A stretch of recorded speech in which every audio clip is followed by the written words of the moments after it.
মাত্র 3টি উপকরণে খুব সহজ উপায়ে কীভাবে সরষে ইলিশ রান্না করা যায় সেই ভিডিওটি নিয়ে আজকে হাজির হয়ে গেলাম। হ্যালো এভরিওয়ান, আসসালামু আলাইকুম। ওয়েলকাম করছি আমার নতুন একটি ভিডিওতে। প্রথমেই আমি সরিষা ভিজিয়ে রেখেছিলাম ঘন্টাখানেকের জন্য।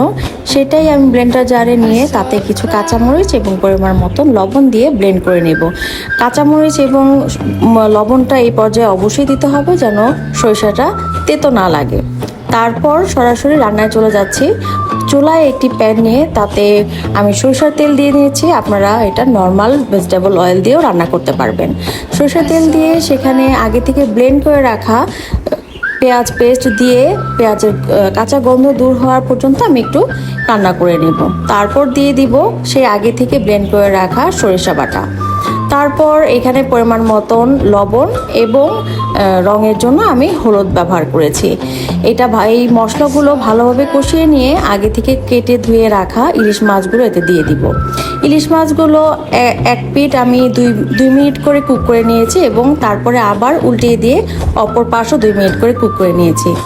এভাবে ইলিশ মাছ রান্না হতে যে সময় লাগে না, তো আমার সব মিলিয়ে হয়তো 10 মিনিটের মতো সময় লেগেছে এবং পরিমাণ মতন আমি পানি দিয়ে এটা কুক করে নিয়েছি।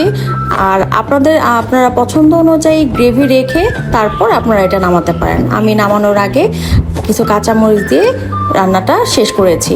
তো আজকের রান্নাটা আমার কেমন লেগেছে অবশ্যই কমেন্ট বক্সে জানাবেন। আমি এটা সার্ভ করেছিলাম গরম ভাত দিয়ে, আপনারা এটা পোলাওর সাথেও সার্ভ করতে পারেন। অবশ্যই কমেন্ট করে জানাবেন রান্নাটা কেমন হয়েছে। ভালো থাকবেন, সুস্থ থাকবেন, আমার জন্য দোয়া করবেন। আল্লাহ হাফেজ।